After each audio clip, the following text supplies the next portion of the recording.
Yeah. Damn, kid, always down. Why my chin always pointed to the ground? Hang my head when I'm walking around. I wipe tears from my face on my bathroom towel. Until a typhoon came through when I met you. Cloudy days, let the sun through. Now I smile at the sunroof, yeah. Maybe I'm crazy, I'm out of my mind, but nobody makes me come to life like you. Said everything that I do, just know I do it for you. Maybe I'm stupid, ignoring the signs, but you're on my brain like all the time. It's true that even when I dream, just know I'm dreaming of you. Yeah. So I'm fighting for the honor, guts, glam, glory. Without you in my life, I'm feeling more less than Dory. You're everything I ever needed, way more than a shorty. When we're together, all the boring things aren't as boring. So you're the first thing on my mind when I wake up in the morning, and you're the only one I'm checking if you're seeing my stories. You're the reason why I work out. Gotta get what you deserve now. Best biceps and quads, the best sense in jobs, a new house, garage, a poolside massage, some new shoes, barrage, with anything that you wanted. You don't gotta work, just sip on a gin and tonic. And if you need a break, we'll take a trip to the tropics. God damn, you can't say I didn't try. Maybe I'm crazy, I'm out of my mind, but nobody makes me come to life like you. Said everything that I do, just know I do it for you. Maybe I'm stupid, ignoring the signs, but you're on my brain like all the time. It's true that even when I dream, just know I'm dreaming of you. Maybe I'm crazy, I'm out of my mind, but nobody makes me come to life like you. Said everything that I do, just know I do it for you.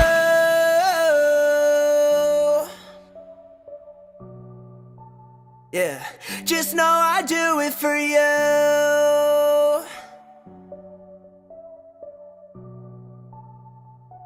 Just know I do it for you. And I'm being serious. Snapchats, Instagram stories, even the freaking music, I really be doing this shit to impress you. What's up, everybody? How we doing out there? Dave, why are you over there, go away? How's everyone going? It is October 8th, 2024. We are here, and holy shit, one day changes things, Dave. We had Changed a lot, actually. absolute excitement over the last day, so we're happy to be here. Hope everyone is happy to be joining us. If you're watching on X, hello. Give us a repost and follow us over there and go share the show. If you're watching on Facebook, give us a follow and share. On YouTube, not Instagram, fuck Instagram. On YouTube, smash the like button, share the show with your friends. Alrighty. Got all that out. Just go follow us around everywhere at Talking and all that. Why am I saying Talking Novels? The Alex Cuesta Show. Where the fuck am I right now, Dave? A little confused. Where am I? That's the other show. Go follow Talking and Novels if you like track and field. I can cross promote from here. Can't do it the other way around. Anyway, we got not a ton of topics wise to talk about, but I'm rocking the shirt, so we got things going on with the Jets. But I'm gonna do my little preamble before we get going. Every day I come on here, every time I jump on a mic for this show, I'm gonna talk about the Epstein client list because motherfuckers have got to know. We need to make sure that we keep pushing to get anyone that was on that list exposed. I don't care who it is. I don't care where they are, what they do, where they're from. You need to, if you watch another show, you need to leave a super chat and comment. Hey, why aren't you talking about the Epstein client list every single episode? Even if it's for 5 minutes, 5 minutes is enough. That if every single one of your creators talks about it a little bit every single day, then it's absolutely going to get more eyes to it, and more people are going to be forced to pay attention to it, and maybe it can get some movement. So that's my little preamble there. Quickly with Alex Jones, I talk about it every day. He's getting canceled left and right. He's more than welcome to jump on here if he ever wants to make his voice heard. We're small, but it's another outlet for him to come here. So when his voice is being officially canceled, we will also be a beacon to stand with Alex, even though I've said it plenty of times. I don't always agree with Alex Jones, but he has a right to have his voice heard. And plenty of people want to hear it. So he's always welcome here. Um, for Hurricane Helene, we're going to talk about Hurricane Milton bearing down in a little bit later today. But Hurricane Helene, that effort is still going on. Asheville, North Carolina, Georgia, Tennessee, parts of Florida, they still need help. And this is going to be something that I'm going to be a broken record on because this isn't for a few weeks. This isn't going to be for a few months. This might be for a few years because especially North Carolina, Asheville, the houses, um, cars, everything were just moved. Land actually moved there. And if you've seen any pictures of the devastation or carnage, you absolutely, if you can help somehow. Whatever local charity or big charity you want to donate to, I recommend doing Mercury One, mercury1.org, Glenn Beck's. They are on the ground there. They're still in Lahaina, over in Hawaii. They help the people of East Palestine. And they're the ones out there using their helicopters as FEMA is being a bunch of pieces of shit and basically setting up taking food away from private people and taking resources away so they can distribute it out the right way. So support whoever you want. I recommend mercury1.org. Go give whatever you can. If you can volunteer. Oh, real quick, Dave, did you hear about Representative Corey Mills and just how much of a fucking badass that man is? No, I did not. He is in the middle of a campaign right now to try and get reelected in Florida, and it's tight. It's a tight campaign. Dave, when I tell you, I was listening to Glenn Beck the other day, and he left his campaign from Florida and right away went up. He works with Mercury One, went in there and was on the fucking helicopter. He's a former special forces guy on a helicopter, just pulling people off of mountains. And he's been in Asheville. He's not on his campaign trail at all right now. He also was over in overseas with Afghanistan, helping people out over there. Like he just leaves. He just doesn't give a fuck. Like he's like, oh, I work for Congress. Don't care. I'm needed somewhere else. So if you're in Florida, support Corey Mills. And if you're not in Florida, still support him because he's an absolute badass that deserves to be reelected and quite literally he is serving. He's being what a public servant should be. So he's out there. He's being awesome, helping people out on the ground. So that's fucking sweet. But yeah, any way you can help for Helene victims and potentially going to be Milton victims coming up, but we'll talk about that a little bit later. And my last little preamble, Moms for Liberty. I mean, with all the hurricane stuff, I'm not going to go crazy with Moms for Liberty, but it's still important that even though we're helping with disaster relief, you don't want to have a disaster happen in your own hometown, in your own area. And that happens when leftists come in, get on your school boards, get on your town councils. If you can help out Moms for Liberty, donate $1. All we need is $1. And if you could tell every Trump supporter, hey, give $1 to Moms for Liberty. Even if you could tell every Trump supporter, give $1 for hurricane relief. That's millions of dollars flowing into both of these. And everyone could spare $2, right, Dave? Can you spare $2? Possibly. I'm not actually sure if I can. You poor son of a bitch. But that's how it is. But for the most part, you could spare $2. Not asking for 5, 10, 20, $2. One to each organization. If you do it, tell everyone you know, get them to do it. Even if half of Trump's base does it, then you're getting $35 million to each of these organizations. So it can be huge. Please go do that. But yeah, Dave, let's jump into some, I don't know if it's fun news, good news, but some fun news. Some news. It's news. Starting on first, and Nate is going to lead us into this with you. Salah getting the escort out really got you shook. Not shook. Not shook, Nate. Nate, you were here last. I mean, you came in a little late. Maybe you didn't hear Dave's rant, but Dave was talking about. Go ahead, Dave. It is slightly surprising with the timing of it. Woody doesn't fire coaches mid-season. He just doesn't do that. No, he does not. So it is an interesting thing to happen on this day, particularly just to rip the Band-Aid off, especially when we just talked about it last night. But it almost seemed like the Devontae Adams news was going to drop today, and instead we got this. So it was very interesting switch up. But Devontae Adams news is still in the cards, apparently. Yeah, but apparently talks have slowed down because Derek Carr is injured and because Robert Salah is out, and there's some, Aaron Rodgers is still there. He better fucking come. But of course, we're talking about Jets fire Robert Salah after 2-3 start and put Jeff Ulbrich in the interim. Yep. Now, like I said, this is really weird. kind of out of left field for it to happen at this moment. And I don't know. I've heard so many different opinions on this, especially with Hackett not getting removed. And there are things that go into that as well. I feel like everyone seems to be just throwing this on Rodgers, and I can understand why it would be thrown on Rodgers because it didn't seem like they were necessarily getting along completely. But I feel like that really doesn't take into account his record throughout his years being here and the consistent problems that we've seen throughout his years being here. I feel like that's really fucking worst short-sighted. record for a head coach in Jets history. Yeah, I feel like it's really short-sighted. I'm not saying that Rodgers could have had no input in this because he 100% could have. Certainly could have. But it's just really short-sighted to act like it was just his fucking decision to do this. And I don't know, a lot of people have their 2 cents on it. Bill Barnwell right here has a whole article about it. He doesn't think it was the right move. Bill Barnwell's also wrong about a lot. He is 100%, but I'm going to bring him up because he is wrong about a lot. But his take is basically defensive head coach. Why would that matter when your offense is an issue? Security. It's probably standard operating procedure. I've seen that debunked as like an actual security escort. It was like head of security who goes with everyone that gets fired. And he's probably friends with Robert, so he's probably walking him off, saying goodbye. It's probably less of a security escort and more of a, like it wasn't an actual security escort. It Was just a normal procedure type of thing. And look, we have a million fucking Manish Metas around this goddamn organization. Consistent. Always. We 100%. So many things that come out are usually going to be overblown. What? All the bloggers now too, like they're all 100%. So ridiculous. One person that I like most of the time, sometimes he posts some shit that I don't like, but because he says I like things like yikes and shit like that. I hate that shit. But can't stand any of that. But Connor Hughes has been pretty fucking good generally.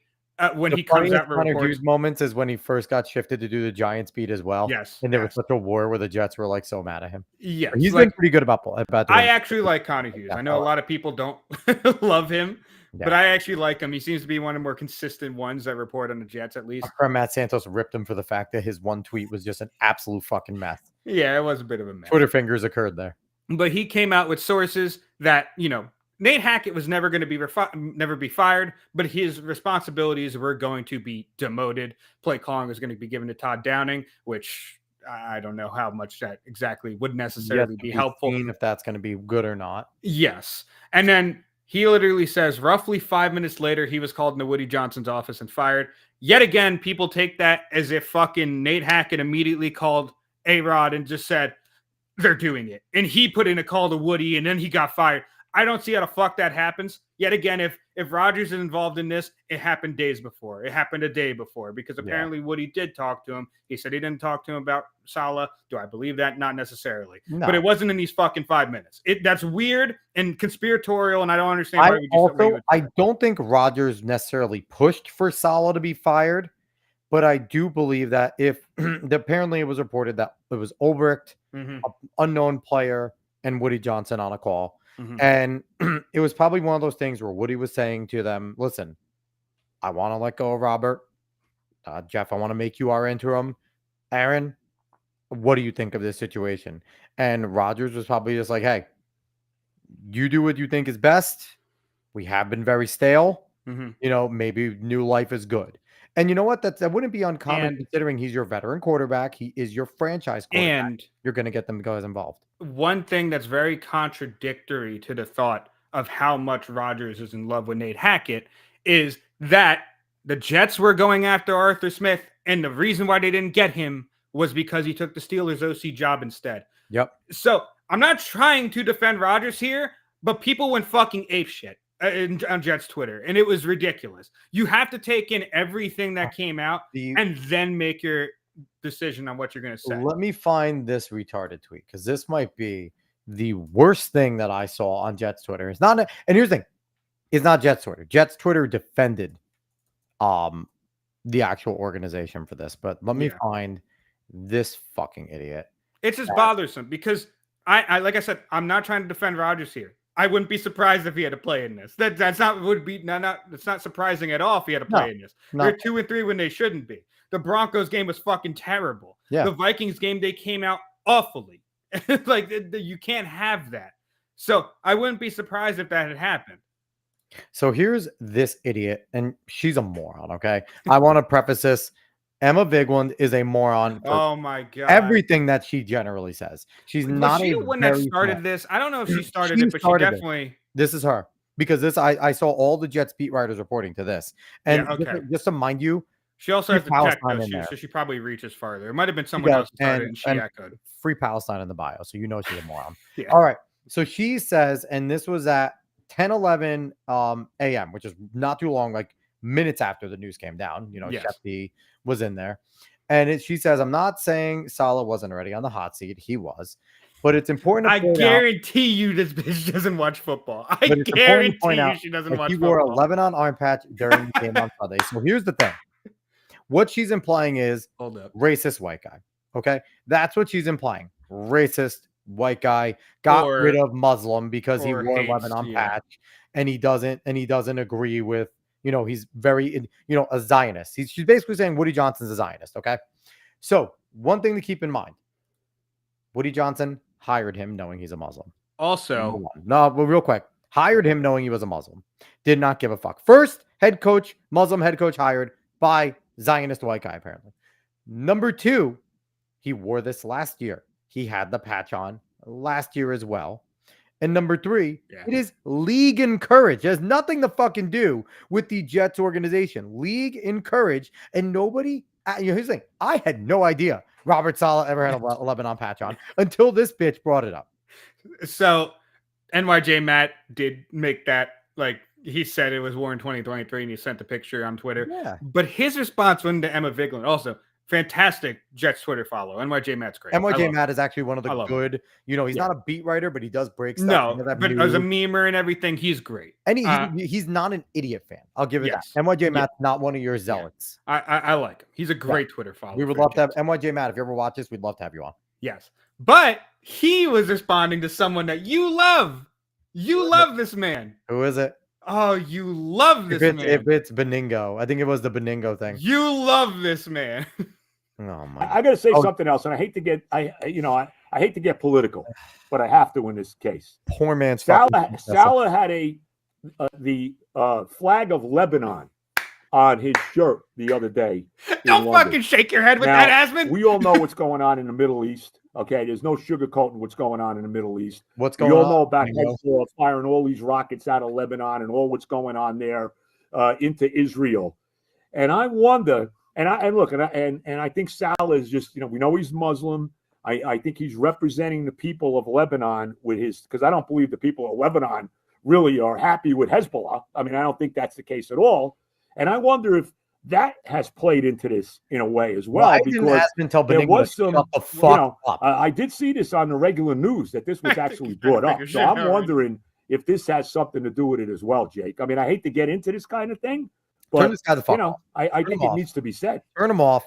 I He's a kind of wish. poor- I kind he's of a- wish we got Asmund's response there because I want to He's see a how he dealt with poor it. man's Francesa who's trying to stay relevant. Beningo sucked on Beningo and Roberts. He was never good on the fan, and he is not an ally of anyone on the fucking Jets. Because what did he do not too long ago? Didn't he let out like something that Salah had said? I think He I like remember that. Salah said was when something Wilson with was so confidence QB, I about think. Wilson, Yeah. and he let it out. Like the guy's Yeah. a piece of shit, Yeah. and he's just trying to keep himself relevant. He was always a poor man's Francesa and was never that good. Always just a fucking Debbie Downer, typical Mets Jets fan that cried about every little thing, never saw a positive. Beningo is irrelevant, and I say irrelevant. I feel like Asmund was in like the Mike Myers Kanye West situation where he's sitting there as Kanye's talking about No, how no. George Bush You tell doesn't care about Beningo black people. you can call him And and- he's just sitting there like, what You do I tell him do? it's an idiotic take, and if he gets offended and never comes on your show, Jake, you are bigger than Joe Beningo, Jake Asman. I will point that out to you. Jets fans like you better than Beningo. Okay, so you don't need him to come That and do shit's spots on your show. hilarious.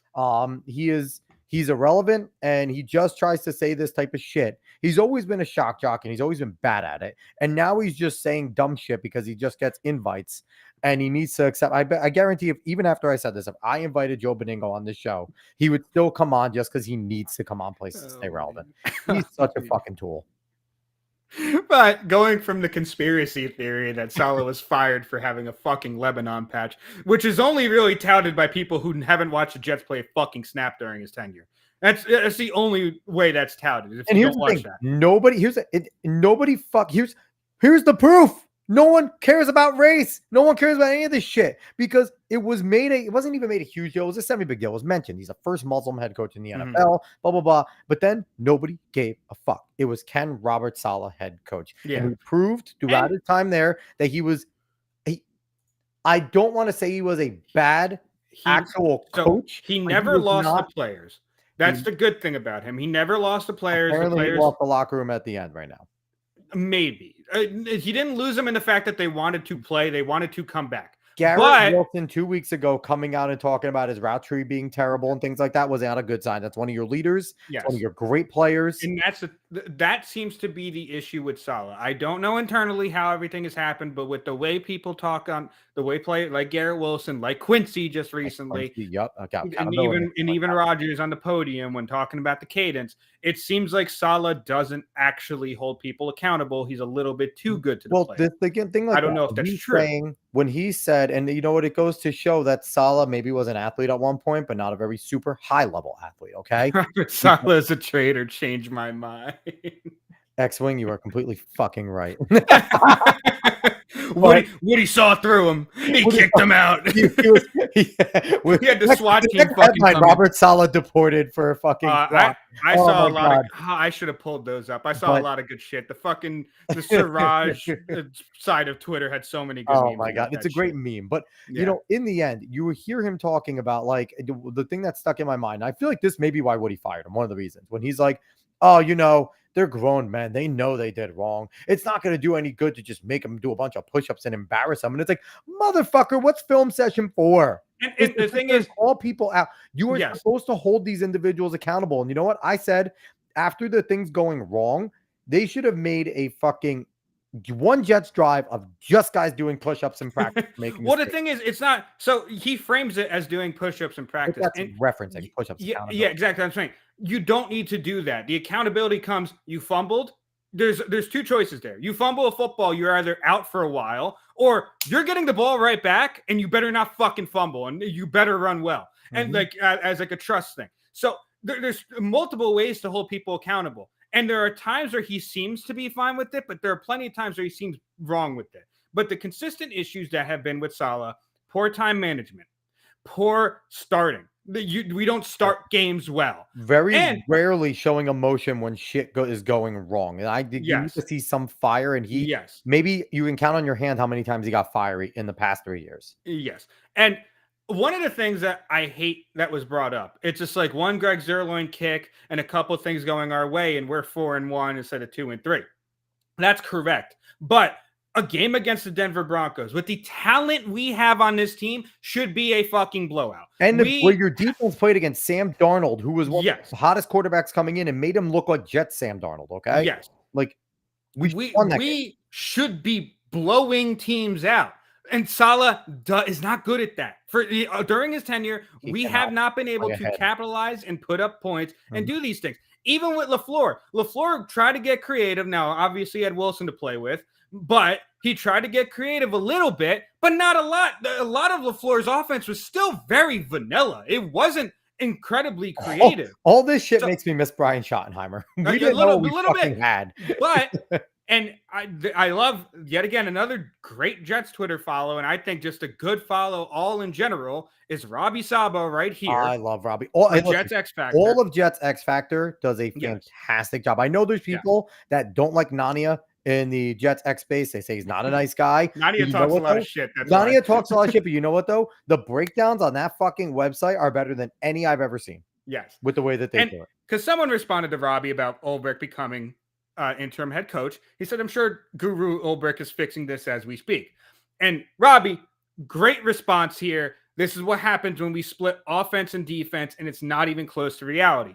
Basically, expanding on the idea that your head coach, his mindset coming into the game is what sets what the offensive coordinator and defensive coordinator is going to do. And if you make the excuse that, oh, Robert Saleh is a defensive guy, so he just let Nathaniel Hackett take care of the offensive thing, then why the fuck is he a head coach? It was the biggest knock on Rex Ryan. Yeah, Rex Ryan didn't know what the fuck was going on offense. Exactly. You should be a D coordinator. There's no reason for him to be a head coach there. Exactly. But I will say this.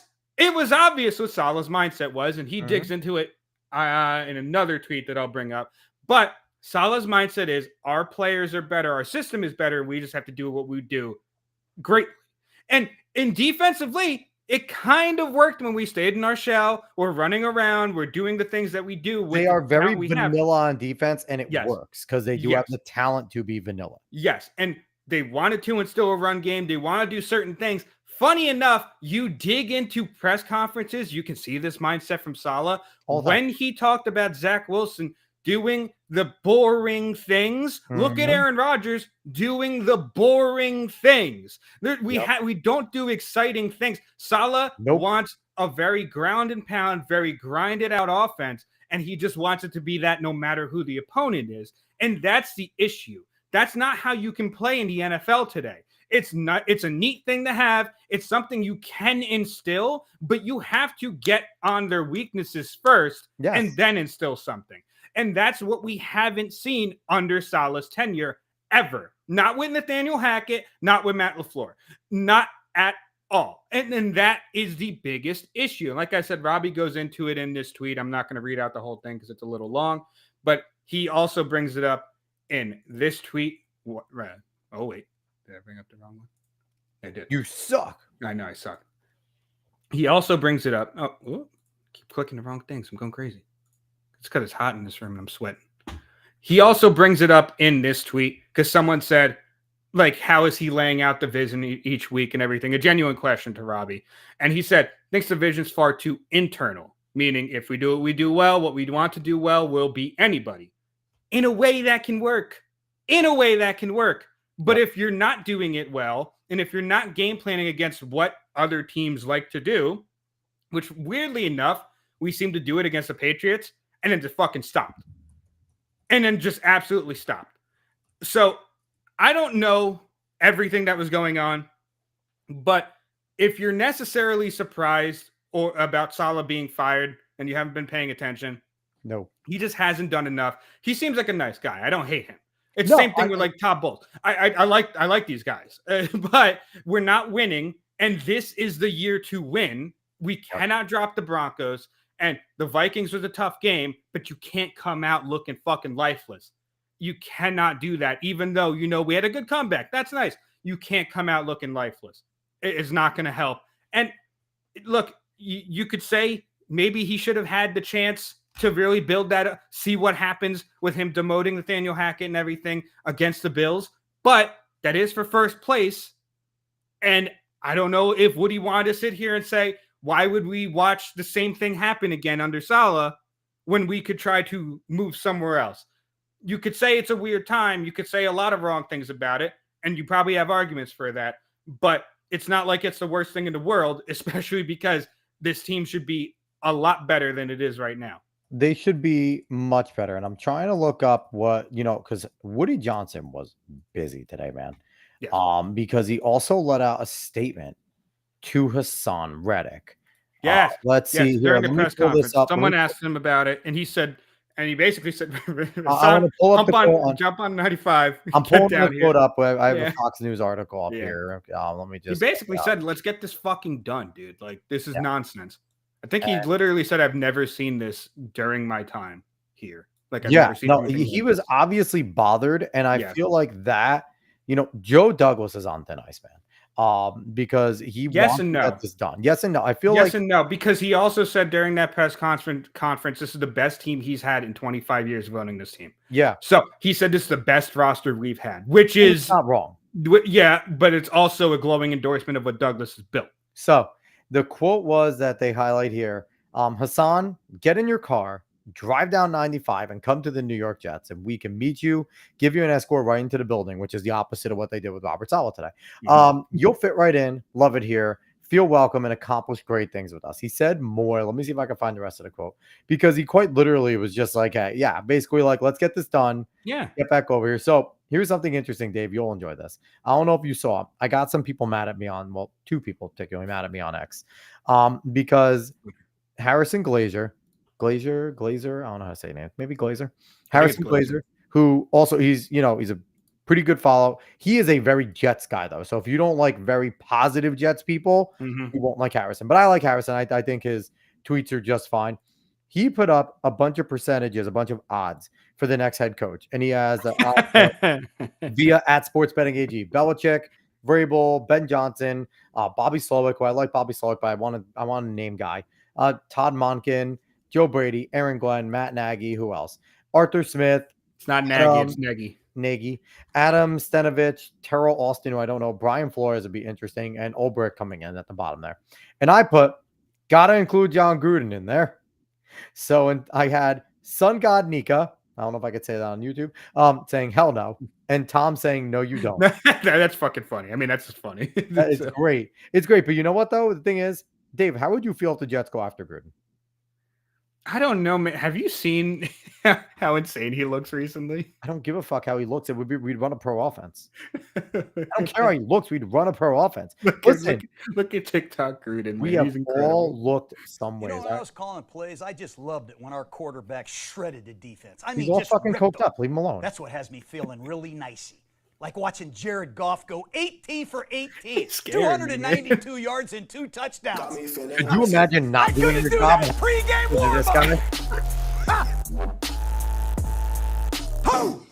Jaden Daniels, just a rookie, Scary, 26 out of 30. Could you imagine not doing your job and having to come back and answer to him? He rushes for 47. He's doing everything.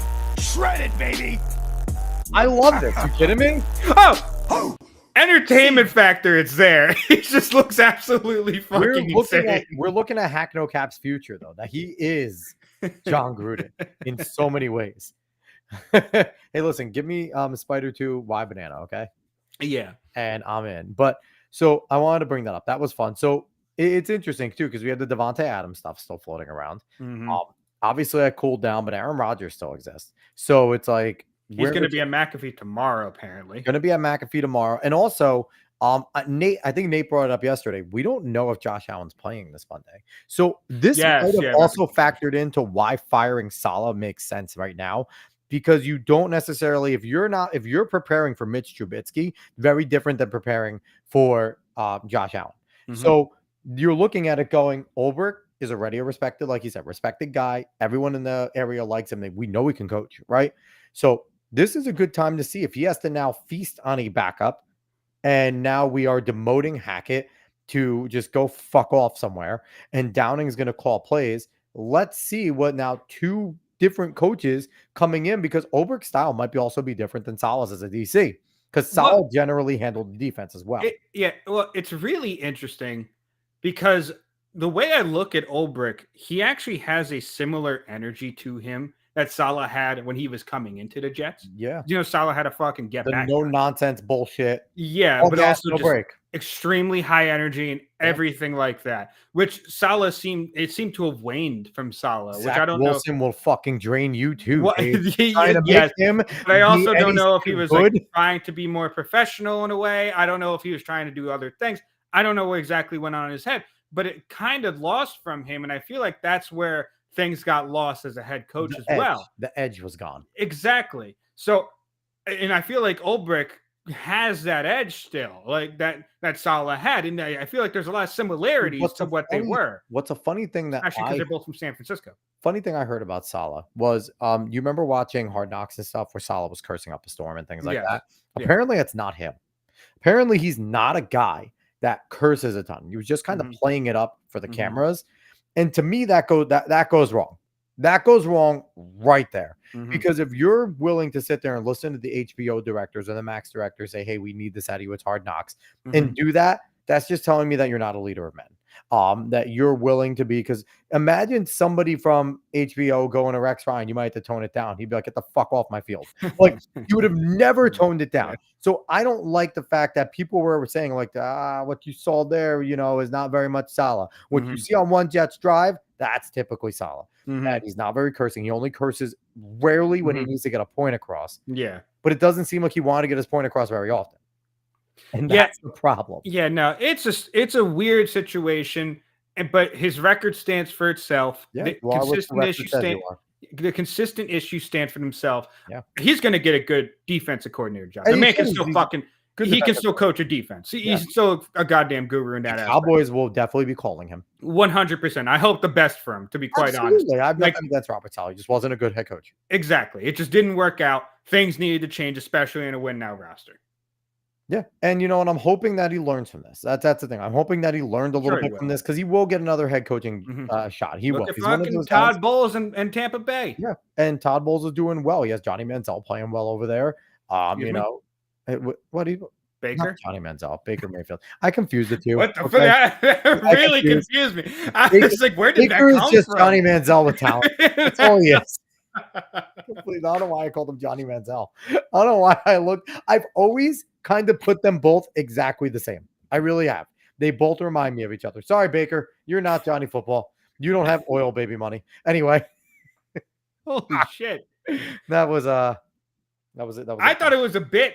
I thought it was a bit. No, for it was a me being second. retarded. It was me actually being a retard. I will admit when I am a retard. But yeah, no.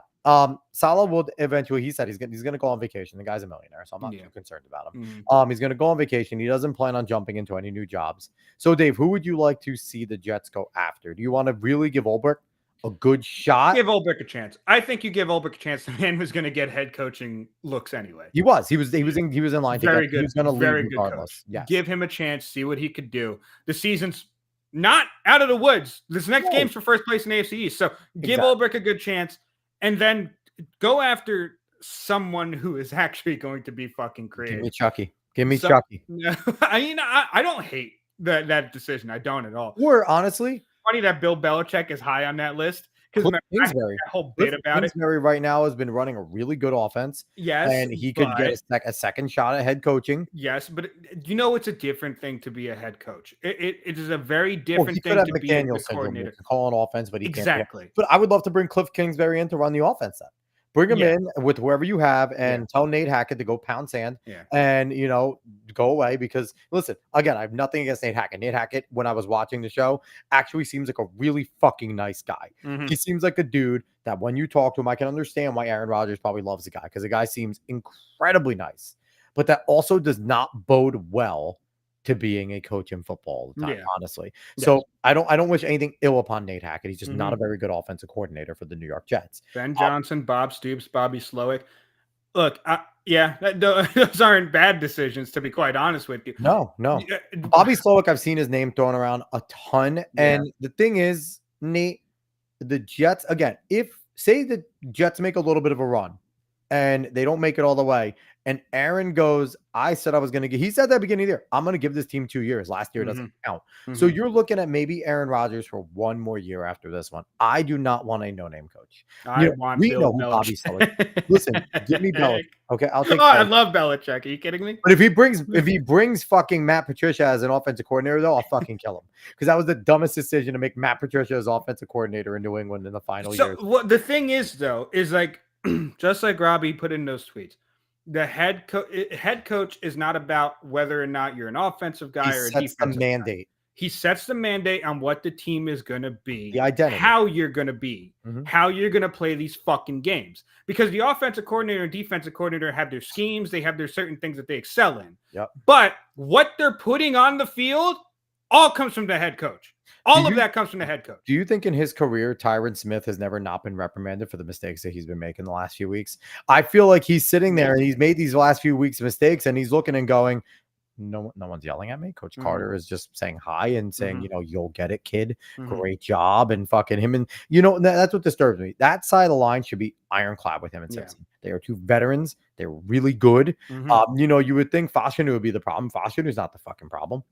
He's had some issues, but not penalty-wise. He's a rookie. He's supposed to. Yeah. He's supposed to have those injuries, but he hasn't, missing an assignment here and there. I get it. He's going to do that. He's young, but he hasn't had the brain farts that we've seen. Yeah. And it's like, I don't know. Tyron Smith came from Dak. Dak did hard counts. It's not like Dak never did hard counts. Yes. So it's hard really count weird. shouldn't be a fucking issue. And they're fucking pros. Yes. Okay. If you can't handle a hard count, get out of the pros. So, I don't know. I think this is a positive move for the Jets. It shows that Woody is serious. It wasn't rhetoric that he wants to win right now. He's serious about winning now, which is a change for the Jets, right? Yes. Because we're used to the same old Jets. It is what it is. We're just going to slog through this season with whatever's there and blah, blah, blah. It seems like Woody's really going after it. Yeah. And if we can land Devontae, this could, and Ulbrich does a good job. This could really be flipped, and this could be the catalyst to a positive season. Because the thing is, all that needs to change with game calling and play calling is even whether or not it's Nate or Todd. All Ulbrich has to do is just say, "Hey guys, call fucking pass play on first down," and then they call a pass play on first down. Or also, like it's not difficult for a head coach to do these. Or also, you're in the NFL. When you line up, they don't have to stand still. This isn't. They don't have to stand still. They can go in motion. You can put multiple guys in motion. You could send one and then send the other. You don't have to. We can try to actually play chess. Yes. We don't have to sit there and go, hey, it's power right. Here's Breece Hall. He's really good. We are going to go right and try and stop him. Oh, boy. They hit him at the line. What a surprise. Like, this isn't rock. That's the thing. The head coach doesn't sit back and let offensive coordinator. No. It's his fucking game. It's his team because his ass is on the line most of the time. So and that was the biggest that seems to be to have been the biggest issue with Salah. He's a little bit too vanilla, a little bit too old school in what he wanted to do. And not even old school, because the old school head coaches had accountability for everybody. I'm saying old school in the fact that we're gonna do what we're gonna do. And you try to stop us. But if you think Tom Landry didn't get on his fucking coach's ass when they weren't making adjustments, because here's the thing, you can come in with your identity. And you know what? He's probably going on the great teams impose their will, right? But great teams also need to establish themselves as great teams first. Because right now, no one thinks the Jets are a great team. They think they have great potential, but they can rattle them. They have the offensive line that doesn't know what the fuck they're doing, which is right on Coach Carter. And you're looking at it going, we have nothing to fear with this team. They're in shambles. Let's fucking get them off their spot early, and then we could beat them and we can sustain their comeback when they finally get their sea legs back. It's just like they're just gonna, they're gonna come out and they're gonna run a running play right into a stacked box to start the game, and it's gonna be a power zone. Yeah, and it's insanity to watch it keep happening. Like I said, weirdly enough, against New England, that spell kind of broke. I don't know why they decided to be different then. But New England was bad because New England's just a bad. No, not even that.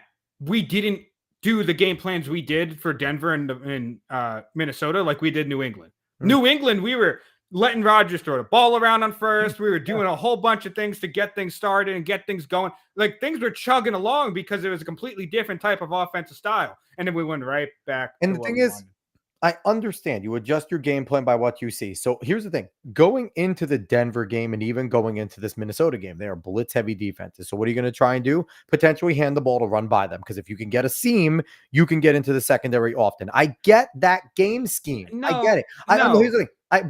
But you don't sit there and when they are playing you well and when they're being gap disciplined with their blitzes, you don't just sit there and keep doing it because you adjust, right?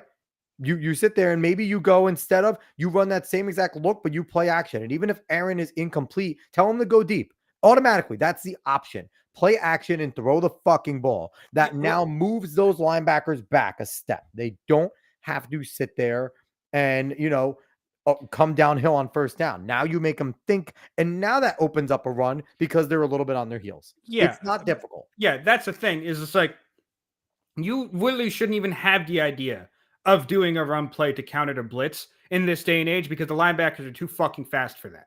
They're just too fucking fast for that. It works if you're gap assignment and you works blocks. It works in certain times and certain design runs. In a Shanahan kind of design run, it can work. Yeah, but not in a lot of runs. What you do against the blitz nowadays are screens and quick things to your running back that has a linebacker assigned to him or someone who has the linebacker assigned to him or someone that's going to beat their man quick. You get them off their Or you do a trips in a bunch where you have guys doing rubs and things. Exactly. Like that. Like quick it's rub. not like you're not going to get a run by them unless you're running a Shanahan type of offense where everyone's fucking moving around and no one knows who's going to get the ball. See, Nate, I disagree a little bit. I don't think he has too much mileage because we've seen him play well this year. And the thing is, his play has not been the issue. It's been the mental brain farts. Mhm. So unless he's developing CTE right now as we speak, then it shouldn't be. Then the problems are not physical. I with don't agree Tyron with Smith. it. I take the Stone Cold approach. I don't agree with You don't believe in it? I don't agree Is that with the it. same thing like what was it called? Derek doesn't believe in fucking leg kicks. Or don't. Oh, don't believe in jujitsu. Jiu-jitsu. If Yeah. Derek Lewis, if you just get Yeah. taken out, just get up. Stand up. Just stand stand up. up. Just stand When up. you're a And brick. he does. He did. He's done multiple times. He's also just a stand up. brick house. I know. Him doing it is Stand very, up. It's not real. It's very different. Jiu-jitsu isn't Stone real. Cold Just have a stand very interesting conversation. One doesn't believe in CTE, the other doesn't believe in jujitsu. Like, Who am I to go against Stone Cold Steve Austin? Are you kidding me? I'm not going to go against him. So, all right. So we won't make this a full Jets podcast. We'll wrap up with the Jets. Where do you think we're going to go from here? Do you think we played well? Do you think this is kind of like the shot in the arm? Because sometimes here, because those two ways, either I'm not going to lie. you get the shot in the arm and you play well, Yeah. and then we kind of level out and we see what the coach really is made of, Mhm. or you look at it and go, we're fucked. I think we actually do get the shot in the arm because Ulbrich seems pretty fucking good at what he does. Yep. And I think he's really going to want to prove himself. I mean, So I look at do the think pass we get rushers he's been developing, so he's Yeah. doing something right. Yeah, I do think we get the shot in the arm, and I do think that he really tries to right the ship and what he wants to do for the team. So we'll see. I mean, maybe that's me being hopeful, but I know I've seen so many times their interim head coaches come in and there is a shot in the arm for like 1 or 2 games. Look at Greg Williams. Yeah, well, look at Antonio Pierce. Look at Bisaccia. Greg Williams is my favorite, though. Got to take out the head. The body can't move without the head. Yeah. But yeah, I'm thinking it's going to be a shot in the arm. I hope so. All right, Dave, let's stop boring people with Jets. Well, we were talking a little bit about CTE, and this man right here runs CTESPN. Love this guy. AB, who has been absolutely on a tear, a generational run, has decided that because he's been stumping for Trump recently, he always talks about Biden shitting his pants, and he wants to just do what AB's just doing fucking everything at this point. He is. But he put out this tweet, Yinzers, planning a voting registration tailgate for the Jets versus Steelers game October 20th, Sunday Night Football. More details on guests and plans soon. He adds JD Vance, Scott Pressler, Donald Trump, CTESPN, Donald Trump Jr., and Elon Musk. Where's our tag, AB? No, he's not going to attack us. Fun fact, real quick. You know this, but the guests don't. This is probably last year now. Just randomly on LinkedIn, I asked Antonio Brown to come on the show. And he was like, hey, man, how's it going? And, then he was like, how many followers you have? How much this and that? And I told him I was honest, like, we're not big. And he goes, yeah, I can't go on that show, man, but thank you. Mm-hmm. And then he tried this. Then he was the owner of that indoor team. And he tried to be like, hey, do you want season tickets after that? But he was nice enough to even respond. So I'll say that AB is a pretty dope dude in that sense where he, if you can get in contact with him, he'll respond. Yes. Yeah. But this is his new thing now. He's actually very involved politically. Maybe we can get him now. Recently. I don't know about that. But he's very involved politically recently, and it's just wild to witness. But it's interesting that he's planning voting registration because that's actually further than a lot of people think. Maybe he's been paying attention to Scott Pressler a lot because he's been a fucking rock star in this. And he's doing it in Pennsylvania, which is a massive battleground state in the steel area, which is very union heavy. Yes, and Pressler has already been hammering Pennsylvania fucking hard. Like that man has been great for Republicans in Pennsylvania and for voting registration in Pennsylvania. So AB going to the Steelers game and doing this might actually be pretty fucking big. Yeah. Because I don't know. I don't think Steelers fans necessarily fell out of love with AB completely. No, not at all. Yeah, especially because he was one of, if not the best wide receiver in the league for a bit and when he was on the team. So him being there to register people to vote is insane to me, and it's really fucking funny. Yeah, and I would love to go just to see that happen, dude. But he's just been everywhere about this shit lately, and he's been fantastic with it, and he's entertaining too. That's the thing with, it was always like curious whether or not AB runs his own account, and who knows, but it seems like he does because all the shit that he posts is fucking hilarious. Like he is just sometimes just way out in left field. But I just think that, he's entertaining. And this is really, really good in a way for like a Donald Trump, because there's always a big disconnect in pop culture with your Republican candidates. And one of the things that we're seeing with Trump is he is getting a lot of people in pop culture between Antonio Brown. He has a bunch of rappers that are, stumping for him and things like that, really always talking positive about him. And it's just interesting to see, like we talk about the coalition that he's been forming. Trump has such a bizarre coalition around him of people that it's almost hard to be like, how can you not want to potentially be a little bit involved in this? Like, it's pretty fucking nuts. Yeah, and just to show even more about him just being involved in all this type of stuff, he actually called out the fact that Elon Musk was not shown at all when he was at the Steelers game, because Elon Musk was there waving a terrible towel. And it's on video. People have it on video. They shared it to Twitter. And they show Taylor Swift, though. Yes. So AB called it out. He continues to call it out, which is hilarious. But he has been really involved in all this stuff. And I wonder how much of an impact he makes. I would love for him to go on something like Outkick. I think he'd be perfect with Clay Travis in that group. Or even on like... He did do an interview with Jason Whitlock, which is... I know he did, which was... Oh my God. His interview with Whitlock. Would you bend that over? Didn't we? I think we had it on the show. And we might have. We might have. I love that interview. Oh my God. Can you find that? Can you find find that? Because we got to play. What was he talking about? Fucking Angel Reese. He was talking about Angel Reese. He's like, yo, would you bend that over? How did the OGs say and fucking Whitlock? He got Whitlock to crack on that one. And Whitlock's a holy man. So oh my God, that was good. But I feel like he's doing great on his own. The CTESPN's hilarious. But I also think he would do really well on an Outkick or something like that, or even like becoming a regular contributor to Whitlock's show and things like that. Like, I think that would be really, really good if that could be. Did you find it, Dave? I believe it's this right here. Let's see it. I fucking love this clip if it's it. I can't pop it up. But... I've turned into a bit of an Angel Reese fan. Because Angel Reese a baddie. Shout out to Angel Reese. If she started making 100 mils, you're gonna fly me out, baby. Not because I just love the femininity she's brought in. She a baddie, huh? Can you say she a baddie? It's not my language. What you say if a girl hot? What would the OG say? I think she's very feminine and presents herself in. Come on, man. That's You see how masculine these women are presenting themselves? I know, but she's more feminine. I know. That's what you think about that. What higher praise in this time could I give a woman like you present yourself in a very but they don't like way. to hear like that. A feminine way is not telling a woman she's hot. Like, how you tell a woman you hot at 57? You say you smoking? Like, you feel me? You treacherous? Like you a baddie? What'd you call her? I'm trying to learn what an OG is saying. Like, you're talking OG Christian.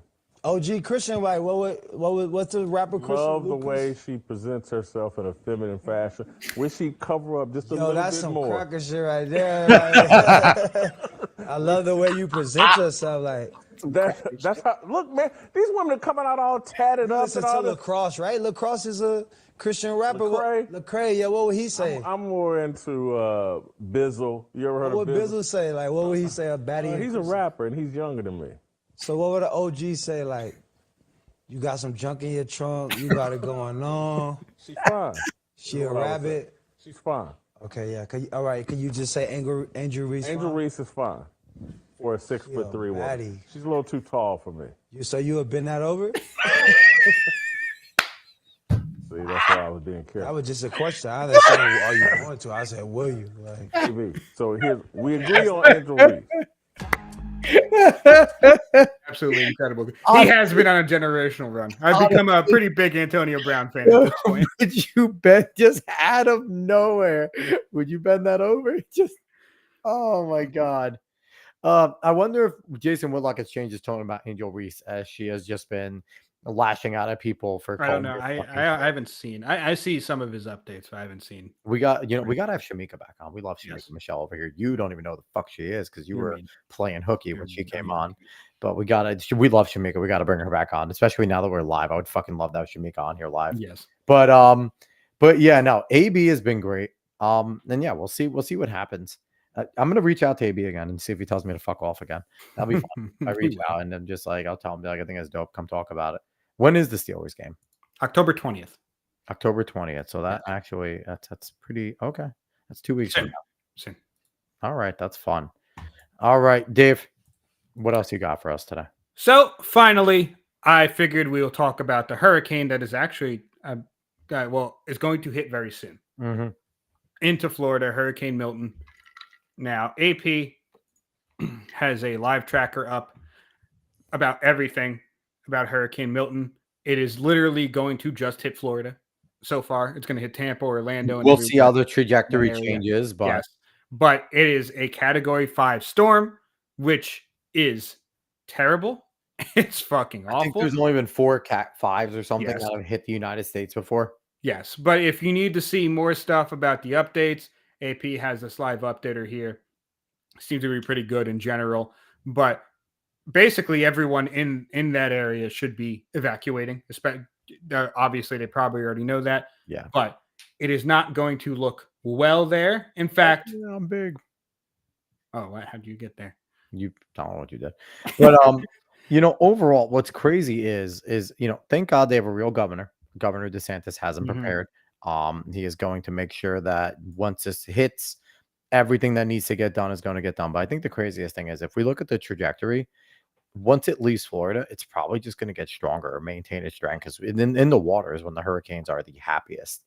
So you're going to see this thing just fucking after Would it they gets be happy or angry?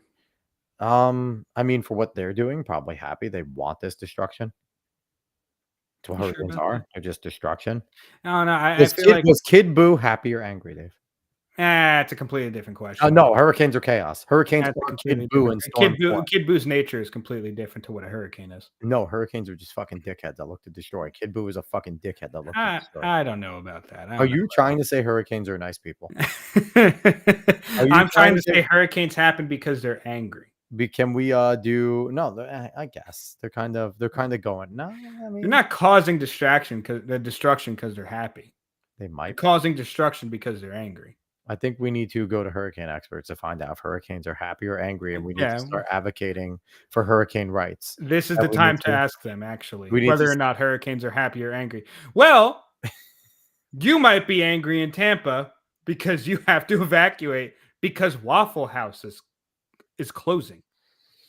All the Waffle Houses in Tampa are closing.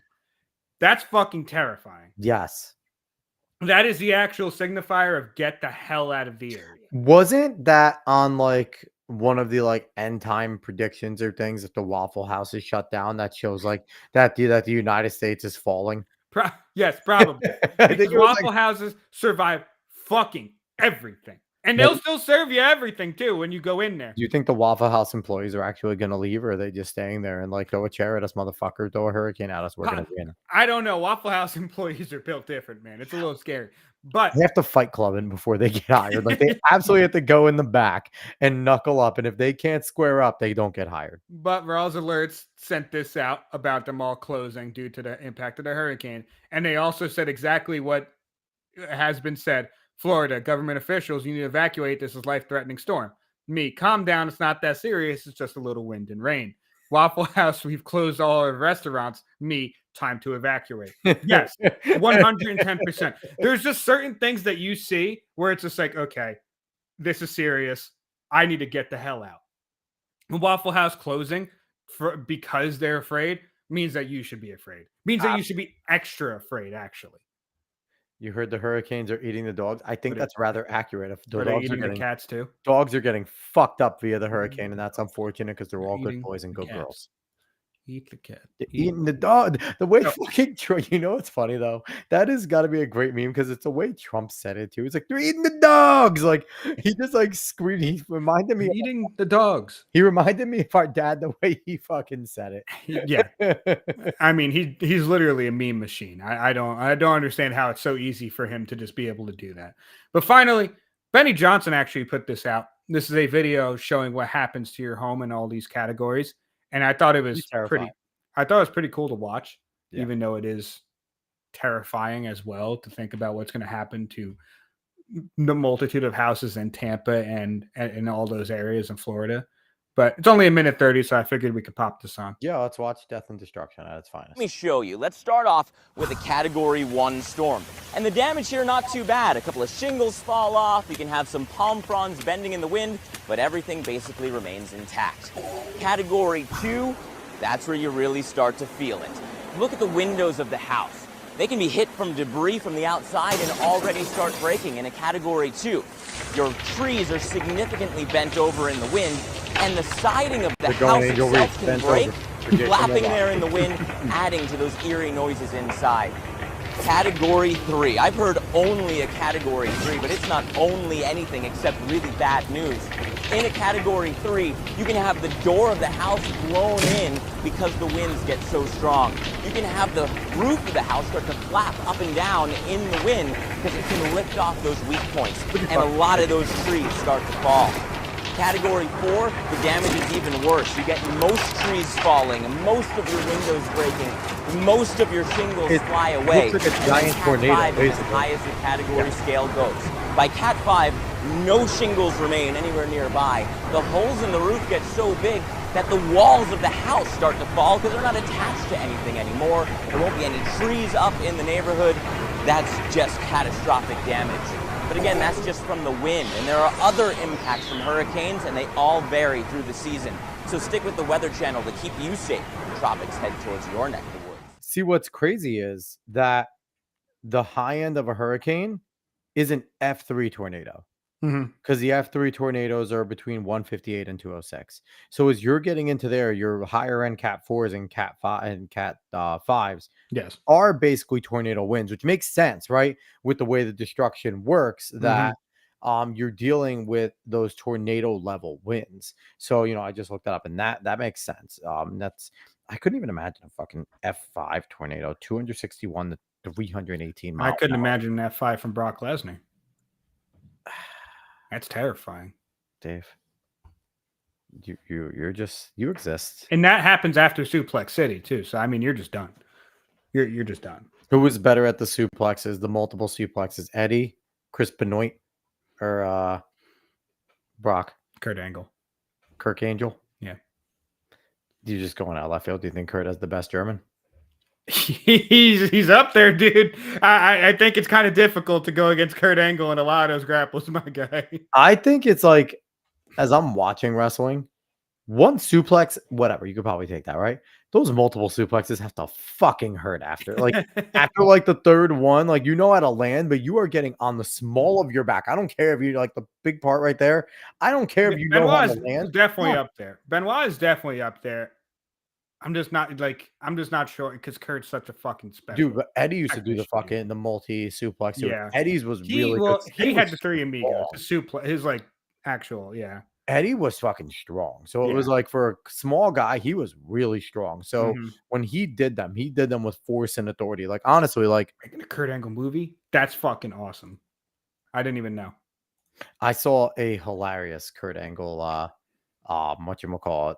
They did like a reel, and it was Kurt Angle just like inadvertently saying gay things to he was talking to Billy and Chuck when they were a tag team, and just inadvertently saying a whole bunch of gay things in the crowd. Like, Kurt being as good, he's like, oh, shut up, I didn't mean that. Like, Kurt, people forget how good Kurt was on the mic. He's legitimately one of the best wrestlers we've ever seen. Because he was just like he was so willing to just not be serious and make fun of himself consistently, that his mic skills and like the little like Boy Scouts type of persona that he gave in was absolutely amazing. It's about his Olympic run. I mean, that's sweet. People forget that his Olympic gold medal in wrestling is probably the greatest one of all time because of that. Because he came in, he was one of the favorites, like, but he wasn't the guy. Like, he was one of the guys that people expected Kurt to be in the gold medal match. Like, that wasn't like he was a nobody. But he broke his fucking neck. The man broke his neck. And it is insane. Yeah, he's the GOAT of all Olympians because, I mean, in wrestling, to have a broken neck and the way that they use their neck and their head, the absolute pain. But again, he probably wasn't on anything. He was on adrenaline. So the adrenaline pushed him through.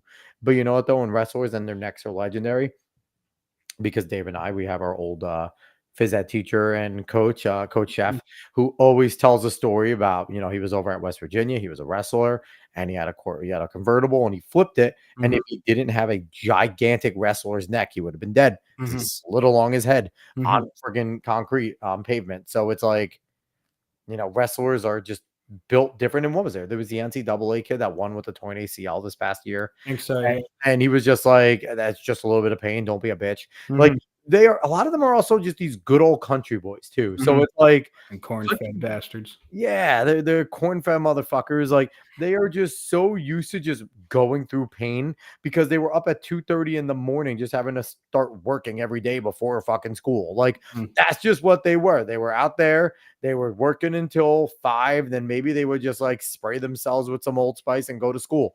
And the school smelled terrible, but it's okay. They're really good wrestlers. So Yes. I digress on that. So that's how, you know, we wanted to end it off a different direction, but I think that's as good of a way to end it off as any, Dave. I changed it to wrestling because you said F5. I know, because I said F5. We were talking about storms, and you change it to soccer. Yes, but I hope the damage isn't too bad. I hope it's not a Category 5 hurricane. I hope it actually dips right before it fucking lands at least. I hope it dips. And if it Well, doesn't dip, though, I hope FEMA stays the fuck away and lets the private organizations go in there and do their job because FEMA is terrible. So I just want to tell this quick story. Quick story. It said he wrestled heavyweight. That's a great reason. That's a great reason. Then you don't have to give a fuck. You're just gonna mow. But like I said, I was listening to Glenn Beck the other day, and Glenn Beck went with Mercury One on Thursday or Friday. Thursday he went over there, and Friday he talked about it. And they went over there to Asheville with you know, Representative Corey Mills, and he said that he found one FEMA truck, and it was a satellite communications truck. And it was behind like an old, I don't even know what he said. It was like an old like store, obviously closed. And he saw a bunch of FEMA people in their FEMA gear outside on a poker table just hanging out. And when he asked them, like, you know, what are you guys doing here? Like, what's your goal? Like everyone else is in the other parking lot getting food by the Lowe's over there. What are you guys doing? And the one guy's like, well, you know, when we get this guy up and running, we're going to have satellite communications so we can get people registered and they could start to get their money and this and that. And, you know, they can get it right into their bank account or they can get it on their Visa debit card. And Glenn's like, they can't. And he's like, you know, and then he's like, and the kid's like, yeah, once we get this going, we'll start sending out, you know, some flyers and things like that. And it will also be all over news and on the internet so they could see that we're here. And then like Representative Mills is like, they don't have any cell phone service. They don't have TV service. And it's just crazy. And then like apparently they're not going to go door to door and help people. Like that wasn't part of their purview. Like, and then another FEMA truck set up showers. And the showers weren't for people. The showers were only for the volunteers, not for the people that they were trying to help. It is such a fucked up situation. Yeah, you do have to remember something, and that does not me saying that there aren't people in FEMA that actually just don't care about the people that got hurt. But you do have to remember that there are so many inept people that are being hired to do things that don't actually think about things and don't actually go against any of the bureaucracy in their system. So they're all scared to lose their jobs too. Exactly. So a lot of stuff that might seem like just evil might just be ignorance. It's the banality of evil, though. It is the banality I'm just of saying, evil. So I'm just saying it's ignorance and ineptitude. So you got to like in that story, they didn't even fucking think about the fact that there would be no cell phone service. They didn't even think about that. They didn't think about any of that because they're 7 days late. 7 days late. And you know, you would think like obviously like the big news is that like they're saying they're out of money and they're going to give everyone $750 and that's going to fucking apparently help. That was Kamala's big announcement. And that they're out of money. And then there was that big article, I think it was by Newsweek. It wasn't even like a conservative outlet that was talking about the fact that they gave away $1.5 billion towards illegal immigrants, you know, criminal aliens coming here to give exactly what the fuck the people in these hurricane areas need. And they flat out said, we probably don't have enough disaster relief money to help if another hurricane hits. So what they're saying is the people of Florida are on their own. What the Yeah. fuck are we paying taxes for, Dave? Yeah, I am, but for the worst things. It's it's absolutely impossible to be this bad at PR unless you really try, and to be this bad at what you're doing unless you really try. And they are trying to be as bad as possible about what they're doing, and they're trying to make it as bureaucratic as possible, with as much red tape as possible, with as much CYA as possible, because they can turn around and say, well, we had this much for disaster relief, and we had this much for all the other stuff, all For of the our other equity that programs. we're trying to But we push. can't really get into our other programs for that because we're kind of budgeting. Like, there's always a reason for everything instead of the fact that they fucking suck. And that's what you see in a lot of bureaucratic things and a lot of things that are held up by red tape. It's not really our fault. See, we have it set up this way instead of just doing the damn thing that actually helps what your program is supposed to fucking do. I mean, it's not even sad at this point because it's not fucking surprising that the federal government is this bad at what they do, right? No. We expect them to be terrible, but it's just like, I don't know, like, again, part of it is people need to take care of themselves and tell the federal government to get the fuck out. And Arthur Smith's down there. He's former special forces, and he's one of the people that's kind of coordinating. He's basically created a helipad out of somebody's like backyard that they allowed to use. And again, federal government got there and was like, "You're not allowed to do this. It's not registered." And he was like, "Get the fuck out of here. I have another helicopter coming in, and when this one's going out, go away. You're not helpful." And you know what? We need people like that who are willing to be arrested later to do the right thing now. Like, because that's the thing. You got to be able to do that. So unfortunately, the people in the line of right now of Hurricane Milton, you're probably better off that you're going to be on your own, unfortunately, because fucking FEMA's terrible. I mean, they don't care. Yeah. They don't care. The Steelers OC, because he said Arthur Smith. and His name. because there are certain things that work in certain ways because you don't want things to get jumbled up, right? But when it comes to these certain situations, you need to do things quickly and efficiently. And it's either they don't have a plan to do things quickly and efficiently, or you don't care about doing them quickly or efficiently. So when it's that bad, you kind of just throw everything out a window in a type of way, unless it's for like absolute safety purposes. but you have to just be able to react to something and get people to help as much as they can.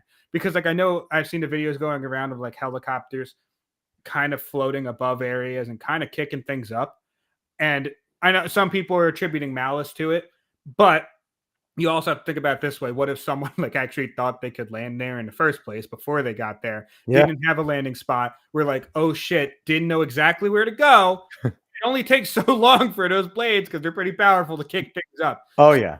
So I understand attributing malice to these things because a lot of things that have been done with malice are just absolute ignorance and just not even caring about any of the people there. But with things like that, you have to think about the fact that there's a reason why there should be some order to things, and like having a helicopter to space to land so it doesn't kick things up. And they might not have had that. Like the helicopter might have been there to just help completely, went to the wrong area or was given the wrong area, or maybe people set up when they were supposed to go there and they didn't know the helicopter was coming. There's plenty of reasons why something like that could happen that's not malice. So you have to remember to try to attribute things the way they're supposed to be and not really jump on things like that, especially when it's like you don't know what that helicopter guy's doing. You have no idea. You have no clue. So yeah, we'll see. Obviously we're praying for those in Tampa. And in the line right there, Tampa's the first one, but it's gonna go across that spot of Florida, and it widens a little bit as it gets across too.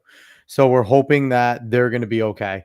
Going back to the top of the show, whoever is your favorite group to donate to that does disaster relief and helps, don't donate to the Red Cross and Red Cross. They suck. Don't donate to FEMA. They suck. Again, I choose mercury1.org. That is who I think is the one that we should be giving our money to because they do the most. But if you have someone there, there's church, if you find a local church that is going to be doing something there, donate to them, buy items, send it over, whatever you can. They're going to need it because that's going to be another place that's going to be, Dave just showed the video. They're going to be fucking leveled. If it's even a Cat 4, that whole area is going to be leveled. Real quick to bolster your kind of fuck FEMA stance. what a friend of our show, Wilfred Riley, brought up how FEMA lists preparedness as their goal after equity and climate change. Real live Alex looked it up. Actually fucking true. So FEMA had, like every other organization, like a lot of other things going on right now, has its head up its ass and has absolutely given into the ideology of equity, of climate change, of all these types of things where that needs to be put over the efficiency and everything that the organization or whatever it's supposed to do. And it's awful. And that's why you tell these things to go away. You're done here, because obviously you don't care about what you're actually supposed to do. And you care about this weird ideological push from like fucking WEF and weird shit like that.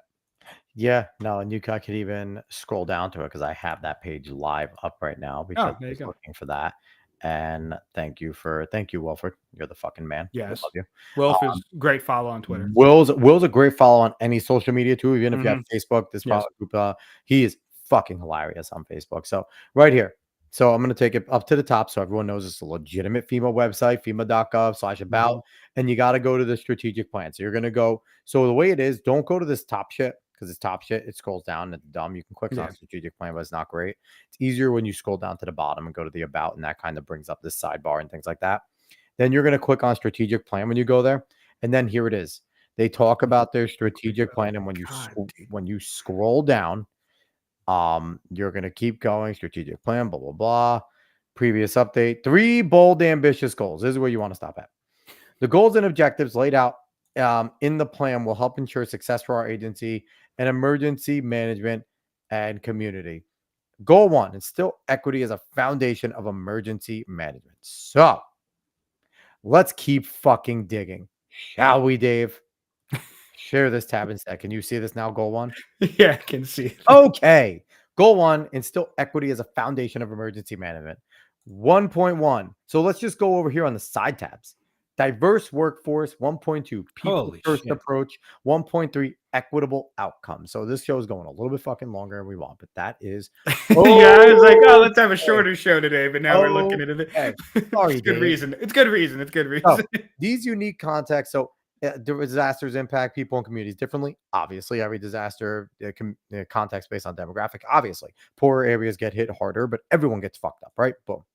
These unique contexts require tailored solutions that are designed to meet their unique needs. Okay, for that, honestly, if you're looking and trying to give FEMA the benefit of the doubt, you're probably if you're trying to steel man them as much as possible. As that is not a bad approach, right? Because you're going to handle the mountains of Appalachia very different than you're going to handle the bayou, or you're going to handle that part of, Florida, right? Different places. You aren't going to come in with a one size fits all. Different demographics, different things going on, where maybe in Florida, that area, you have more access to resources directly around, right?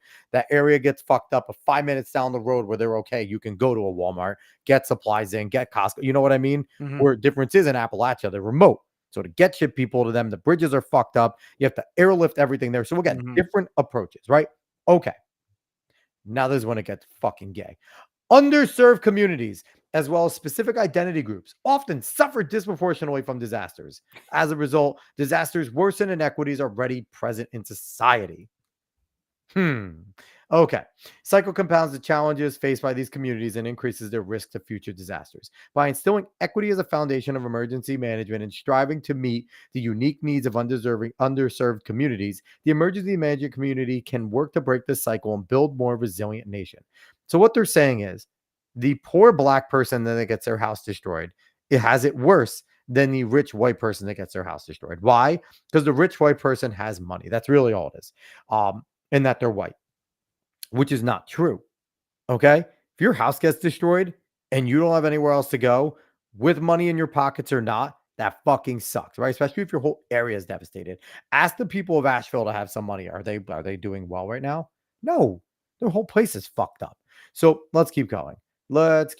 So Executive Order 13985. So it's January 20th, 2021. This is a Biden executive order. Defines equity as the consistent and systematic, fair, just, and impartial treatment of all individuals, including individuals who belong to underserved communities that have been denied such treatment, such as Black, Latino, and Indigenous and Native. Oh, Dave, we qualify. Indigenous. We're born here. Barely. We were born here. We qualify. We're That's indigenous. not how indigenous. That's not them, how that they is- believe indigenous. Don't care. I don't like. I That's don't how they believe- use indigenous. Listen, this is going to be like CTE and like jujitsu. I don't believe in postmodernism. It doesn't exist. I'm just going to stand up. Anyway, and indigenous and Native American persons. Oh, I'm celebrating Christopher Columbus / Indigenous People Day. I am going to celebrate Indigenous People Day, and I'm going to put bold. I was born in America, therefore I'm indigenous. Thanks for this. Yeah. Asian Americans and Pacific Islanders and other persons of color, members of religious minorities, lesbians, gay, bisexuals, transgender, queer, and intersex, aka everybody, everyone. The thing with the so the lesbian, gay community, bi on its own, trans is on its own, queer means everything else, right? So they're not together. That's like when they say. That's when they put like Asian American and Pacific Islanders together. How fucking offensive can you be? It's insane. You're gonna say that Samoans are the same as fucking Japanese people? Are you like Japanese, Chinese, and Vietnamese and Koreans? If you call them the same, they will fucking don't shiv fucking you, okay? like each other. They hate each other and they will shiv you if you mistaken it. Okay, that's like if you're sitting there, David. Me and you are Ecuadorian. Call us Peruvian. I don't even care about that community. I might fight you. I'm not fucking Peruvian. Okay, I'm Ecuadorian. Like to group them Holy together shit. and for them to accept it Holy just shows shit. that they're retarded. Okay. All right. Anyway, so just letter people, persons with disabilities. Okay, people with disabilities maybe deserve a little bit of special treatment. Persons who live in rural areas, so fucking hicks are retarded. That's what they're saying. And persons otherwise adversely affected by persistent poverty or inequality. But hold on, by their own standards, they should be all over in Appalachia, Dave. They should be all over Appalachia. They should have been there before it hit to prepare. Am I right? If they knew it was going to have a chance there, isn't that a rural community? Look, we understood what this is about from the fucking know. picture that they have I up there. They put the fucking person on the. How is he getting down? It's such an insane picture How to is put he up. getting down? Like That's it's a so torture weird. It's chamber for like a fucking we person to live value there. this much higher than we value this. Never mind. Congratulations, we're helping you. I don't know what reminds me of fucking Scary Movie 2. I don't need your help. I can do it myself. And he starts sucking himself off. His legs are fucking flailing in the air. That was, I don't know why. That's a great scene. Anyway, let's keep going. Additionally, underserved. I keep on saying underdeserved. They don't fucking deserve it. Underserved communities refers to population sharing a particular characteristic, aka we're sectioning you off, as well as geographic communities that have been systematically denied a full opportunity to participate in aspects of economic, social, and God, civil what life. the fuck? Like That was an no, keep executive going. order. Keep going. Just keep going. I'm not even gonna get into that. That's the most insane shit possible. Okay, let's keep going. Let's just go next. Objective 101. Cultivate FEMA that prioritizes and harnesses a diverse workforce. So,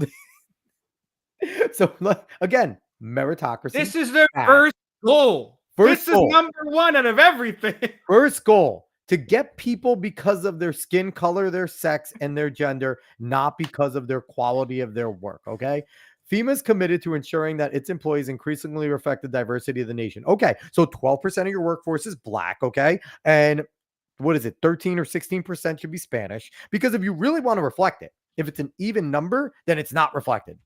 And most of them should be women. So that if you want to truly reflect it, but they don't, because to them reflecting it is if there's 50 of us, then 25 should be women, 25 should be men, and we should have at least even number of black, Latino, gay, and that's not how it works. Gay people are a fraction, trans people are a fraction. If you really want it to work, then you need to have like maybe one trans person per like 9 teams, 10 teams, because they don't actually they're not as prevalent in society. So I hate that. We're like, it reflects our diversity of our nation. Okay, and let's do it by percentage, right?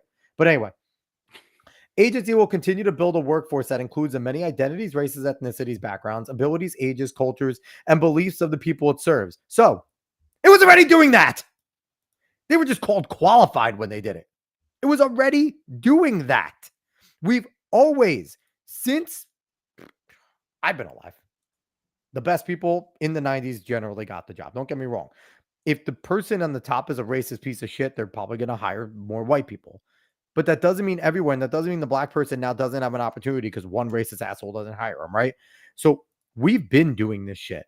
So the agency will also invest in the professional development for all female employees to foster an environment in which individuals feel safe, valued, and empowered. AKA they snitch on each other. They are constantly looking over their shoulder. They're scared of what they say because they know that there's a few people in the office that can get them fucking fired. That never is a good environment. I like reading these bold ones. I'm going to skip that stupid one. So this requires that FEMA's leadership and workforce demonstrate an increased commitment to integrating diversity, equity, and inclusion in delivering the agency's mission. There's DEI. So diversity of immutable characteristics, not diversity of thought, but we're going to make people remember this. Equity, that means making sure the outcomes are the same, not the opportunities are the same. And inclusion does not mean that you just are okay with it. It means that you accept, you acknowledge, and you praise them for existing in the way that they are. People need to understand when they are saying these things, what they actually mean. Those words are benign on their face. Everyone wants diversity is fine. We don't care about what people look like, what they believe. That's how a person, when they read that, thinks. And they're like, oh, cool. Equity. Oh, I've heard about that in a house. It must be good. They don't know what the fuck equity means communism. And then with inclusion, they're just thinking like, oh, okay, cool. We just include everyone. That's fine. That's not what they mean. People need to understand this. Okay. Again, FEMA must draw upon its staff's diversity and range of experiences to consistently inform programming, policy, and decision making. The fucked up part of here, Dave, is if you hire a black dude from Beverly Hills and expect them to give you an authentic black experience, you're fucking kidding yourself. Because people are like, oh, what is it to be black in America? Okay, that dude in Beverly Hills has no fucking clue what it's like. Okay, like just because their skin color is, it doesn't mean that they share values. And that also means that just because you're black doesn't mean you think the same way. One size does not fit all. It's just really fucking stupid. We're going to go because on page. If you are going to do anything that actually wants to partake in the way that someone in a certain area might have need help in a certain way, you would actually just take it from regions of the country. And you would decide to get certain people from certain regions of the country because they know those places better. You wouldn't care about anything else, but they do care about these other things because it's about their ideology. It's about the revolution. It's not about actually being good at what you're doing. So let's keep going here. So People First approach builds on the 2018 to 2022 FEMA strategic plan by making programs simpler. So, okay, making programs simpler because you're fucking stupid. You can't understand things.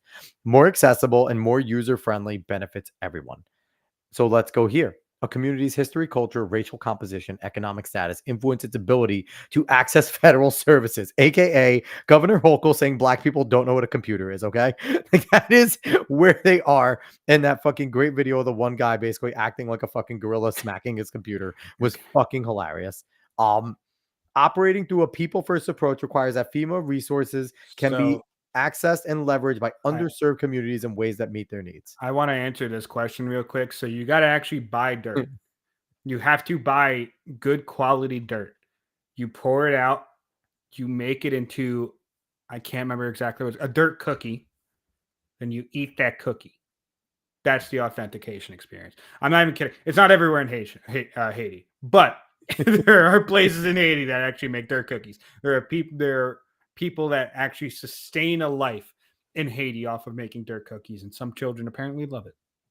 All right, so this is interesting.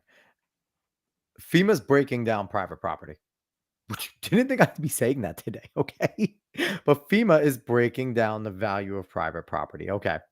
Implement changes so assistance is accessible to people and communities served, including accepting more forms of documentation, improve ownership and occupancy for homeowners and renters, reducing the administrative burden on low-income and rural applicants, aka saying it is easier to say you live here. Basically, you probably just have to write on the paper, I live here, and they accept it. Prioritizing efforts for FEMA caseworkers to contact applicants deemed ineligible due to occupancy or ownership verification so they can help them navigate the application process. Here's the thing. This is offensive because if you rent the home or you own it, you went through the process of it. You know how to verify it. Maybe you might have to go through a bunch of files and shit, but you're not stupid. They don't let people fool you. They're treating them like they're stupid. And changing how we calculate the threshold for property losses to qualify for direct housing assistance. I would like to see how they calculate that. That's where I want to go. So let's go more bold. I want to read these bold statements more. All right. FEMA decisions about policy and program implementation must be routinely informed by how they will impact underserved communities. So mind you, here we go. It all depends on who you are and how you're going to get treated. Again, this might make sense to why FEMA is reacting slow, because these communities are not of value. These communities they don't care about them. They're the poor mountain people that are probably going to vote for Donald Trump. They don't give a fuck. In Georgia, there are the swamp dwellers. They don't care about them. Tennessee, they're a bunch of whiskey drinking country hicks. They don't care about them. They are not the underserved community, even though a lot of these communities would qualify for that underserved kind of thing. They are not the ones they care about. Let's keep going. Let's go to the next one here. Bold. FEMA and our partners must have the capabilities and tools to advance equity in the agency's work. And they are. They equitably split up the money to go to criminal aliens instead of people that need it and now don't have any. So that is equity in action right here. Yep. That is it. Let's go to 1.3. And I'm almost done with this. This is annoying me. It's fucking pissing me off. So 1.3, achieve equitable outcomes for those that we serve. FEMA must direct its resources to eliminate disparities in the outcomes. Again, we are going to pick and we are going to play God. We are not just going to help people indiscriminately. We are going to pick and choose who we help, why we help them, based off of immutable characteristics and things that they cannot control outside of the freaking queer stuff, which is them just deciding to be fucking weird, because queer just means weird people. Okay. They're using that as a political term. It's a political party now. Queer. They are a political affiliation, but in reality, queer just means weird. So if you're a fucking weirdo, you're queer. Okay. That's about it. Well, let's read this. Equity in action. I love these little boxes. FEMA's building resilient infrastructure in communities and flood mitigation assistance programs are participating in a pilot of the White House Justice 40 initiative to advance environmental justice. Under this initiative, a minimum of 40% of certain federal benefits will be prioritized to disadvantaged communities. Again, what the fuck is a disadvantaged community? You want to know what it is, Dave? One that the leftists created over 100 years ago. Yes. When they were funneling slaves into projects. And we used to smear them in my day. We used to smear the queer, baby. One of the best sports ever created. All right. They basically said the same thing there. Warren D. Miller, Equity Subcommittee Vice Chair. There's a fucking Equity Subcommittee. Fuck this guy.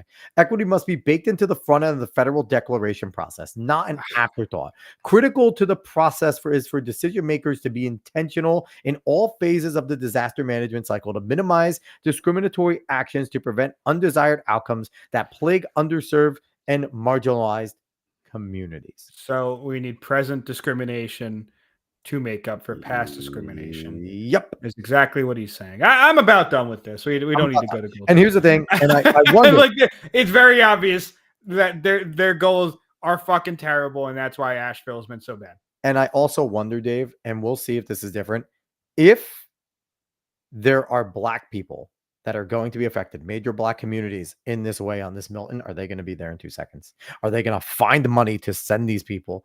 And then everyone else can. I think that's a really interesting case study. If there is a prominent Black area in Florida. I still think they won't, mainly because they actually did use it all on criminal aliens in order for them to help them. I actually think they actually did use everything that they had budgeted. And because their budgets are so fucking tight, they can't actually use it for anyone else. So I think they won't even budge on that, to be completely honest. I know it's hilarious. They use this stat in 2020 alone. 22 weather and climate disaster events are with total losses exceeding 1 billion. In comparison, the previous record set was in 2011 and 2017. They don't tell you when they started keeping records, because you can go and find significantly worse storms and significantly worse things going on for all the time. Okay. And here they talk about climate change, but bottom line, they believe in climate change here. So they are going to work things out to be climate here. This is going to be my last bold, Dave. I know you're getting annoyed by this. People will take a people first approach to increase climate literacy. We are going to tell you what you need to believe. Okay. Period. Develop tools and allocate resources informed by future risk estimates to target investments to create a more equitable and resilient nation. Resilience means, and thank you to James Lindsay for a lot of these terms and defining them. Resilient doesn't mean to sit there and be flexible and be able to, go with the flow, because that's what resilient normally means. That's not what it means. Resilient means that you just must accept the narrative. And if not, we are going to struggle session you until you do. So if you're in your schools, and this is a part of the to sustainability goals of the UN, climate resilience, being resilient, you'll see this, and you'll see this in your schools. You will see this in everything that has to talk with DEI, social emotional learning. They're all encompassed together. When you see resilience, that means that if you don't go along, you will be struggle sessioned. But man, we could do a whole fucking show on this. Yeah. And maybe one day we will come back to this and look at it. But yeah, we went longer than we wanted, but it was worth it because people need to see that shit. And that's that is your taxpayer dollars at work, everybody. And if you want that, go vote for Kamala. But you're not an American. I'm just going to come out and say it. It is not a very American thing to do, to sit there and say, you deserve it more than they deserve it because you each look different, or you want to fuck something different, or you're a different, or you're a boy and you're a girl. No, you just find a way to help people. That's what Americans do. They just find a way to help each other. Because you know something, in No matter Asheville, what. in Georgia, in Tennessee, when you're sitting there and you're walking to your neighbor's house and you're sitting there and they're crying and you pick them up and you go and you try and help them find some shit, you're not walking up to them first going, who you voting for? Oh, Harris, fuck off, bye. Like, that is not what you're going to do in a disaster situation. It's not what they're doing there. They are sitting there and they are grabbing each other. They are picking each other up. They are hugging each other. They are crying with each other. And they are saying, we are going to be okay. We are going to be okay. I don't know where Billy is. We're going to find Billy. We're going to go get him there. He's going to be okay. We are going to pick this up. We are a strong community. We love each other. Let's go to X, Y, and Z. Let's get over here. We're going to get in the helicopter. We're going to get you to safety. We'll be back. We're going to find Billy. That is all they are caring about right now. That is what they are doing. The political affiliations mean nothing. Immutable characteristics mean nothing right now. And who they want to fuck means nothing. Because I guarantee Representative Corey Mills who is a staunch conservative, is not flying into that mountain and seeing a purple-haired fucking she and going, you ain't going to vote for me and you're trans. Bye. Not doing that. They are sitting there and asking them, are you okay? What can we do? How can we contact a loved one for you? Do you know where they last were? And that's it. And that's all FEMA should be doing. And they're not. And we need to get them the fuck out. Period. Go away, FEMA. So, Dave, this went longer than you wanted it to. But it did. But it's okay. But I think it was an important end there. Yes. Because, we talked about the hurricane. FEMA has much to do with the hurricanes. But we need to go. It is past midnight here on the East Coast. Even though, are you technically still the East Coast? West Virginia considered? Are you landlocked at West Virginia? Yes. So you're not the East Coast? No, it's still Eastern Standard Time. Yeah, but you're not the East Coast. You don't count anymore. Oh, did you freeze? No, I'm here. No, your picture froze. This is also, there you go. Oh, you're moving now. Oh boy. But yeah, no, you're not people anymore. I'm sorry. You are not people. But again, everyone, we appreciate you all for watching. We're here. We're going to try and be here every single day. Tomorrow we have our regular show, and well, actually today, because it's Wednesday, we are excited to have John Trent from That Park Place jumping on. You want to hear some of the best news in terms of gaming, nerd culture, and things like that. That Park Place is absolutely fucking killing it on that front. John's doing an amazing job. We're excited to talk to him and have him on. So we'll be here, later today now because it's the 9th. But we'll be here. We'll be talking to him. And then again, we'll be doing our post show that we do where we, probably a quick one. Hopefully it's not going to be this, but I mean, an hour and a half isn't bad, Dave. But we'll probably be doing more of an hour. Get it in there. Nate, you will be getting your double show. So be excited. But yeah. So everyone, thank you so much. If you watch on X, don't forget to smash the like button wherever you are. If you're watching on X, repost and things like that. And please, if you can, final request, and I'll start adding this as well. Spotify, iTunes, Apple Music, Amazon Music, wherever you listening to this, if you listen via podcast, really helps if you rate us there. Outside of just following and subscribing, giving us ratings absolutely helps. If you're not going to give 5 stars, don't fucking do it. But only do it, if you're going to, I don't care. I don't care how you rate us, but please give us a rating. That would help. It helps push us up. It helps get us noticed in the podcasting space. So we would really, really, really appreciate that as well. If you like what you hear, if not, you can just keep it moving and just please don't touch those stars. Just only 5. That would be nice. All right. Anyway, thank you so much, everyone, for watching, and anyone in the podcast space that's going to be listening. We appreciate all of you.